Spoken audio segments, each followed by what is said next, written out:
Hello everyone, আজ বলবো গর্ভাবস্থার চীনাবাদাম এবং ছোলা খেলে গর্ভের সন্তানের কি হতে পারে, খাওয়ার সঠিক নিয়ম কি এবং সতর্কতা সম্পূর্ণটা জানতে পারবেন। তবে অনুরোধ করব ভিডিওটা সম্পূর্ণ দেখার জন্য।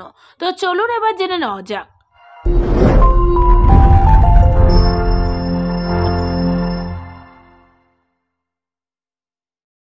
তো প্রথমেই জানুন গর্ভাবস্থায় চীনাবাদাম খেলে কি হতে পারে। গর্ভাবস্থা মা যদি চীনাবাদাম খান তাহলে সেটা মা আর বেবি দুজনেরই জন্য ভালো।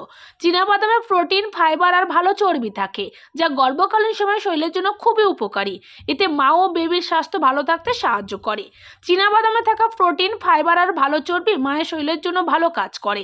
এটা মায়ের রক্তচাপ ঠিক রাখতে আর কোলেস্টেরল কমাতে সাহায্য করে, যা গর্ভাবস্থা খুবই গুরুত্বপূর্ণ।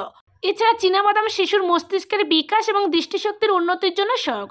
এতে থাকা স্বাস্থ্যকর চর্বি এবং প্রোটিন শিশুর স্নায়ু সিস্টেমের উন্নতি ঘটায় এবং রোগ প্রতিরোধ ক্ষমতা বাড়ায়। তাছাড়া প্রিমেচিওর ডেলিভারি এবং কম ওজন নিয়ে জন্ম হওয়ার ঝুঁকি কমায়। গর্ভাবস্থায় চীনাবাদাম খেলে প্রিমেচিওর ডেলিভারি এবং কম ওজন নিয়ে জন্ম হওয়ার ঝুঁকি কমানো যায়। এটি শিশুর সঠিক বৃদ্ধি ও বিকাশে সহায়তা করে। এছাড়া গর্ভাবস্থায় চীনাবাদাম খাওয়া গর্ভকালীন ডায়াবেটিসের ঝুঁকি কমায়। চীনাবাদামে থাকা ফাইবার রক্তের শর্করা নিয়ন্ত্রণে সাহায্য করে, যা গর্ভকালীন ডায়াবেটিসের সম্ভাবনা কমিয়ে দেয়। চীনাবাদাম সাধারণত খাওয়া নিরাপদ, তবে কিছু মানুষের চীনাবাদামের প্রতি অ্যালার্জি থাকতে পারে। যদি আপনার চীনাবাদাম খাওয়ার উপর অ্যালার্জি থাকে তাহলে এটা খাওয়া উচিত নয়। তবে গর্ভাবস্থায় 28 থেকে 65 গ্রাম চীনাবাদাম খাওয়া নিরাপদ এবং স্বাস্থ্যকর। চীনাবাদাম খাওয়ার সঠিক সময় জানুন। খালি পেটে চীনাবাদাম খেলে শরীরে শক্তির যোগান পাওয়া যায় এবং ক্ষুধা কমে। চীনাবাদামে প্রোটিন এবং ফাইবার থাকার কারণে এটি আপনার দিন শুরু করতে সাহায্য করে। এছাড়া দুপুরের খাবারের পরে চীনাবাদাম খেলে হজম ভালো হয়। বিকালে চীনাবাদাম খেলে ক্ষুধা কম থাকে এবং রাত পর্যন্ত পেট ভরা থাকে।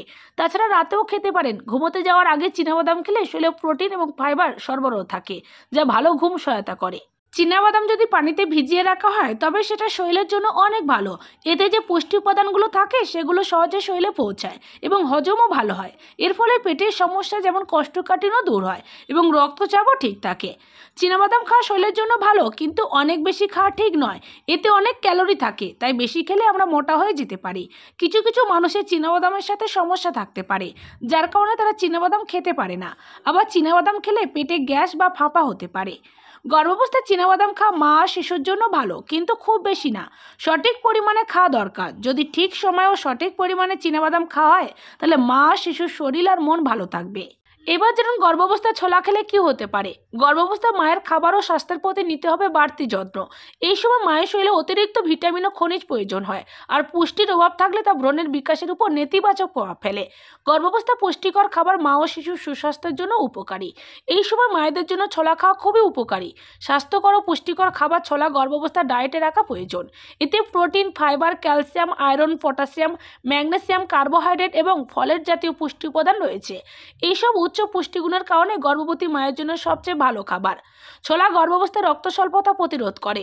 এই সময় অনেক মা রক্ত স্বল্পতায় ভোগেন। গর্ভাবস্থায় শিশুর অক্সিজেন সরবরাহ করার জন্য স্বাভাবিক পরিমাণের চেয়ে দ্বিগুণ আয়রনের প্রয়োজন হয়। ছোলা হিমোগ্লোবিনের সঠিক মাত্রা বজায় রেখে শিশুর জন্মের ঝুঁকিও কমায়। গর্ভাবস্থায় যদি মায়ের শরীরে পর্যাপ্ত পরিমাণ ইনসুলিন তৈরি না হয় তখন রক্তের শর্করার মাত্রা বাড়তে পারে। রক্তের শর্করা সঠিকভাবে না থাকলে মা ও শিশুর স্বাস্থ্য খারাপ প্রভাব ফেলে। গর্ভাবস্থায় রক্তের শর্করার মাত্রা নিয়ন্ত্রণ করতে খাদ্য তালিকা ছোলা রাখুন। ছোলা ফলেটের একটি ভালো উৎস এবং গুরুত্বপূর্ণ খনিজ, যা রক্তকণিকা তৈরি করতে এবং শিশুর বৃদ্ধিতে সহায়তা করে। এটি ভ্রূণের নিউরাল টিউব সমস্যার ঝুঁকিও কমায়। ছোলা ফাইবারের ভালো উৎস, যা মায়েদের কোষ্ঠকাঠিন্য রোধ করে। ছোলার প্রোটিন ভ্রূণের বৃদ্ধি ও বিকাশে সহায়তা করে। ছোলা কখন খাবেন না। ডায়রিয়া আক্রান্ত মা ছোলা খাবেন না। যদি ছোলা থেকে অ্যালার্জি হয় তবে ছোলা খাবেন না। গর্ভাবস্থায় নিয়মিত ছোলা খেলে যদি পেট খারাপ হয় তবে খাবেন না।